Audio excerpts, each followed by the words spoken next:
Welcome back to another episode of the Black Cinema Experience Podcast. I'm your girl, JB. And I'm Cameron. And this week, we're back with another super exciting episode. As you guys see on Netflix, there is a movie trending called Leave the World Behind. And if your friends have told you to watch it, we're here to help you navigate those uncharted territories of how to feel after watching the movie.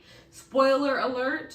I'm not the biggest fan of this film because of how it ended. It was one of those movies that did leave us with questions. A lot of questions. It said, here, let me take 2.5 hours of your time and then you write the ending. I'm not a huge fan of doing that much work when I watch a movie, but I do want to pass it to Cameron. Cameron, tell us a little bit about this movie. Who's in it? So we have a plethora of people. We have Kevin Bacon, Julia Roberts. We have. Is there a reason why you started with the white names first? Well, because you want to get the white people out the way and then get to the meat and potatoes. Understood. No, go ahead. I'm sorry. Well, I was gonna let you say the black actors since you are so articulate with the Negro names. Joking. But I got you. I got you. No, you're right.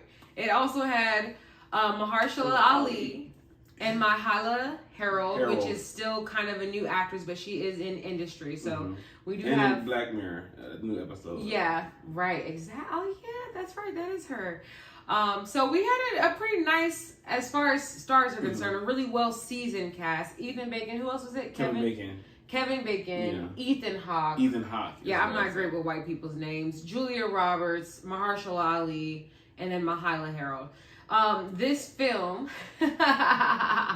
it's trending on Netflix right now, guys, and I think it's because it's pissing people off. But Cameron, what do you think about the movie? I mean, I thought it was. I wasn't like disappointed necessarily as like, oh, it was a bad movie. But I mean, I just feel like, like you said, it left us a lot to be desired. I feel like all of my senses weren't captivated. Yeah. But I do appreciate how they did try to bridge the gap with this white family having to survive this catastrophe with this black family and during a supposed Civil War type ordeal. So I thought that was a pretty interesting aspect to try to get, but I feel like there was so much going on to try to put in one movie. I did not know you were going to bring up color. And I didn't know you were going to bring it up so soon. It's always about color. But I love that the movie talks about what our potential end times could be in this country, what it would look like. There are some stereotypes I'd like to address immediately.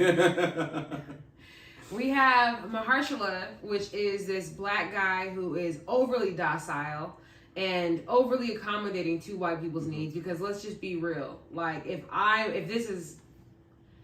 Let's just be real. He was much calmer than most niggas would be in that situation. Then you have his daughter who is ready to pop off at any given moment, but she's still doing it in a way that only a black woman would, with class and elegance, right? She's like, I'm only going to use your tactics against you, white woman. So, we have these black people, they're still matching stereotypes for me, because I don't like, one, how docile Mahershala had to be the entire film.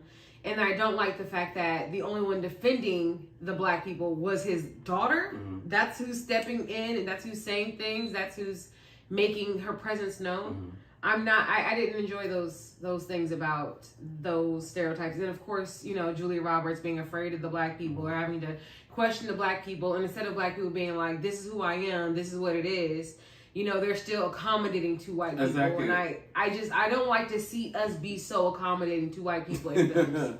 I don't know. Well, especially when you don't have to be. I feel like he was kind of begging, no, don't leave, just stay. We can do this together. Don't you have more answers? Ain't this your house? Aren't you the one that's kind of behind the scenes on knowing what's going on in the world? Why are we bending to these white people? Why are y'all sleeping in the basement? What? Yeah. I mean, I feel like that they try to address that, but they never really addressed it. Yeah. They would ask the question in the movie, and then we're like, are we gonna get the answer anytime soon, or are we just gonna? Okay, I mean, I guess we'll just things were brought up, these questions you raised were brought up. We just never got the answers. But again, I'm glad they got their check from the movie. I feel like it's a big budget, and I'm always a fan of people getting their check. You're talking about positives right now, and I really like your energy regarding it, because one positive that I saw is that they're bringing up a new genre of terror by, you know, making cyber attacks being like a thing that we should fear. You know, it's like watching iRobot, but more modern. 2023, like, oh no, instead of robots attacking, it's like all of our devices, our cars, our phones. Like, how do we get home? How do we do anything? It's like, okay, the cyber attack, it got kind of scary, because then you start to realize, okay, other countries have a lot of control in America, and there's a certain level of like realness to it. Like, oh, that's kind of like, oh yeah, people in India are controlling most of our this, and people in China are controlling most of our that, and like, we're just so spread out universally that if America did make enemies out of everyone in the world, like, it would almost be like, damn, well, you know, we work with all of y'all, and y'all can very easily all turn on this. So it was very much so scary in that way, like psychologically scary. I'm not even call it suspense. Yeah. But it didn't. They tried with the suspense with the music. They tried to. But like, there was no like rap. It was not a neat package at the end. It really did leave you feeling like, okay, so we're just happy that we're watching Friends. Did the girl's parents ever find her? Did she ever go back for them? I mean, shit, we have no idea what happened at the end, because it's like, you just took us over the cliff and just said, okay, well, write it yourself. After 2.5 hours, I'm invested. And you're making me write it myself. Why were the deer showing up? The flamingos in the pool? Like, what is happening? Is there something really wrong with the world, or are we just causing war on each other? Do animals warn you when it's war? I thought that was more of a spirit and storm type thing. Yeah. Not a war type thing. How can an animal warn you about war? they normally warn you about like storms coming. You know, they warn you about like spirits that they still see or whatever. Yeah, they're trying to do a metaphor, but yeah, it just wasn't crossing over for me. No. This, and your friends are going to tell you to watch this movie. They're going to tell you that, oh, the movie's so good. And it's a warning, but I didn't get warned. I didn't feel warned for anything. Shout out to the movie for exploring a new genre. Yeah. Shout out to them for having a diverse cast. You know, being inclusive, having black people and white people in one film, occupying one space, and then still showing us racism in 2023. There's a white one right there that's like, well, Julia Roberts asked the questions. It wasn't because she was racist. You saw in the movie, she just asked questions because she was inquisitive about whose house it was.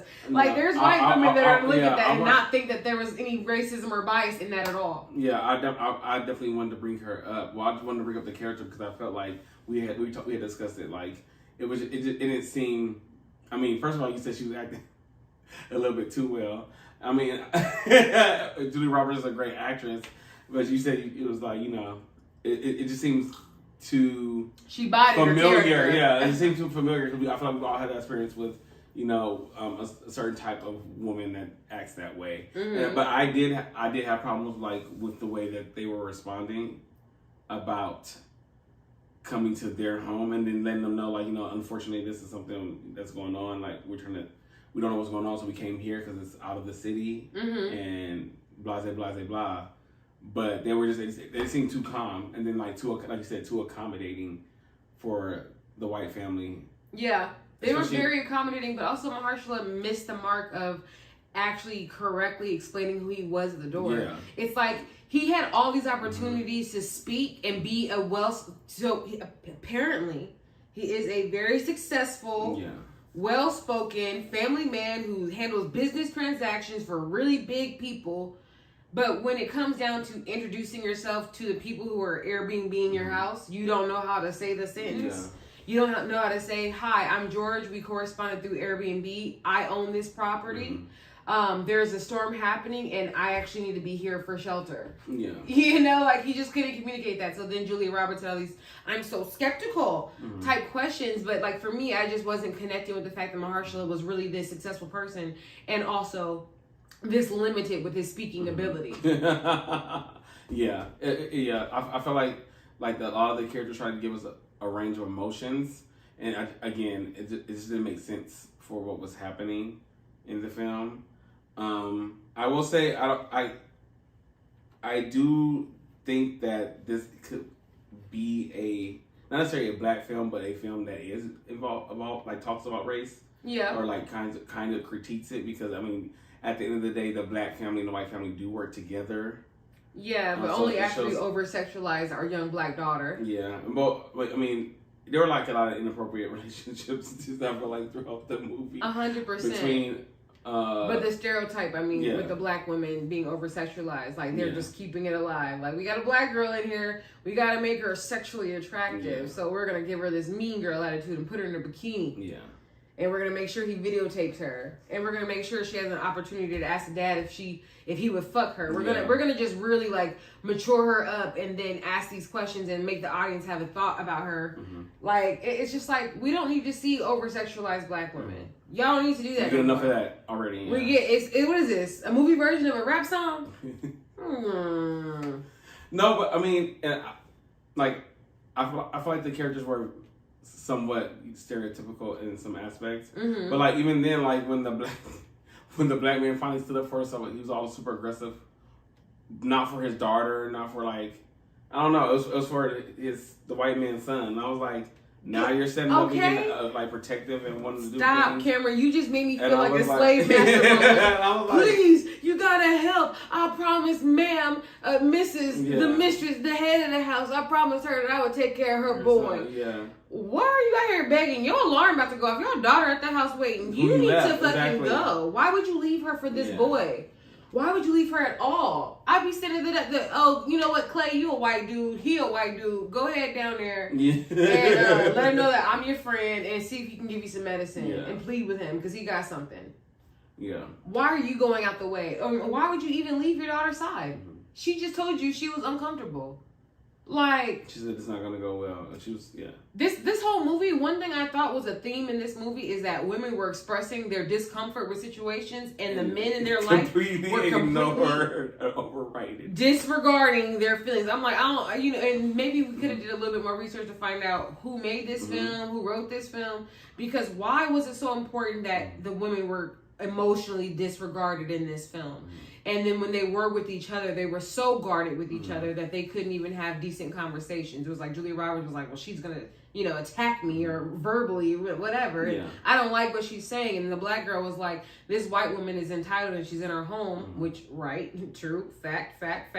But y'all did rent it out, so calm down, little girl. There were some elements, but I just didn't care for that being a theme for both of the women. Like, and even the daughter, like, emotionally disregarded. That's why she left and she went off by herself because she had priorities. It's like, was this the real theme of the movie? that boom, there's cyber attacks as our new version of war, and two, that women should not have emotions or not be able to verbalize them because the men in their life are going to shrug them off. That's what it seemed like. He said, okay, honey, set your alarm. That's what we'll do. But did you not? This award. What? Set my alarm? No. I feel like it was a big swing, but it missed. Definitely a miss. But again, I did like the way it was. I think you can tell it was money put into the movie, like that scene when the Teslas are driving by themselves and crashing and stuff. I thought that was really, out there. Yeah, no, they had definitely put some money into this film. I mean, the house that they were recording in, even the house that got trashed was, really big. The boom scenes, the way that they shot it. There was a lot of moments with Julie Roberts, especially where they had some really up close shots of her face. Where I was like, okay, yeah, she's like really showing a lot of emotion here. Like those up close shots, they feel just so personal that you're standing next to the person and that they're like really, and you're really seeing the inside of this racist woman's mind. Like, I'm sure she's not racist in real life, probably, but like we don't know.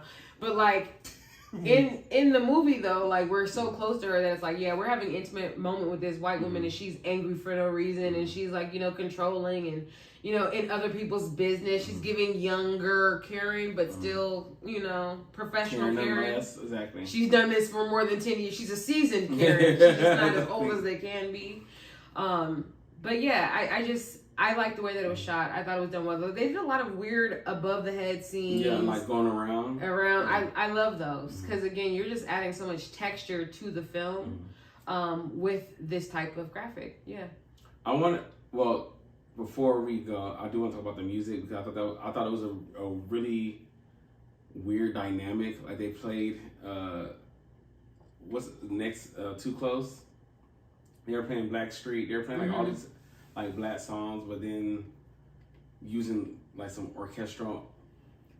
But they were playing these black songs for these white moments. I thought it was kind of weird. Yeah. And I don't know. I don't know if when you're trying to blacken up a film, you throw just these black songs in there and like, oh well, I hope this is gonna make it, you know. That's an interesting help us thought. get black people on our side in this film because I threw in Black Street. That's really it's an interesting thought. I actually do think that in America, more often than not, white people are exposed. This is the music that they grew up with too. Just how we grew up with like Avril Lavigne and whatever, you know. Just like I'm a Taylor Swift fan. Like there's certain songs and certain things that kind of seep through a generation, and I just think that the songs that they chose, whilst they were black, were just really popular for the time. For people who were probably born in like the 80s. But they were playing the awkward moments. Like that dancing was horrendous. It was very horrendous because there was no real chemistry between the two, right? Yeah. It did feel very much so like, what is this Karen doing with this king? Yeah. Oops. Maybe someone saw it differently. No, seriously, but even more than that, I do want to ask your experience, like, as somebody who's, you know, black, how do you feel you would react in this situation? Do you feel like it was like, or is it even right to say like, oh, this is how black people would react in this situation? But you know what's funny about this is because black people have been through so much adversity and trauma. We would not be taking that shit seriously. Our phones would have stopped working, and we all would have made it to one person's house. No. And we all would have combined our resources to have an amazing cookout for like 3 days. Them little noises would have happened. We would have been tripping out. You know, somebody would have lost their teeth, but we would have been like, Uncle Jesse, you going through something. And we would have been in the house praying and singing gospel and then coming out and popping and dancing and playing in the grass with the deer. We're like, look at all these deer. Niggas do not take shit seriously. That part. So we would have had fun with that. Like, it would have took us, like, by ourselves, black people in the neighborhood, whatever, it would have taken us a couple of days to be like, wait a second, this shit ain't getting no better, y'all. We gotta, do something. I agree. I feel like, but in all seriousness, when we heard that first, like, ear piercing, I feel like that's when the antennas went up, like, okay, something really, really not right now. Like, yeah. So I feel like I definitely feel like there would probably be a cookout or a couple cookouts, like, somewhere. Yeah, but when we get together, But after that piercing though, I feel like that would have been like, everybody like, oh hell no. And somebody's auntie would start passing out headphones. If it come on again, baby, just use this. We would have been fine. Literally. I think like literally that's something my aunt would do. Literally. Period. And something I would do. I'd be like, go ahead and make some food. I just felt like it was a little disconnect. And again, I don't mean to put stereotypes. That's what I don't want to do for black people. It just didn't feel like it was authentic. Yeah. I mean, like I don't think a black person with me. I'm scared. I don't know. No, I feel like it wasn't. I don't know if it was written by a black person. Like I don't know. Even the white people having all their kids in their bed with them that one night. That's a big boy, ma'am. I know people sleep in the same, but like sleep together when it's like when you're like scared or something like that. But I feel like I've slept in the same room, but like I wouldn't. Yeah, I don't know. That was a giant house. Yeah. I don't know about that. There's just, anyways, it doesn't matter. Sorry, that's just black people. Why are we all sleeping in the same bed? Unless we all cousins and it's a hard pass. Like no. But yeah, long story short, your friends are gonna tell you to watch this movie. I'm going to tell you, save yourself the 2.5 hours.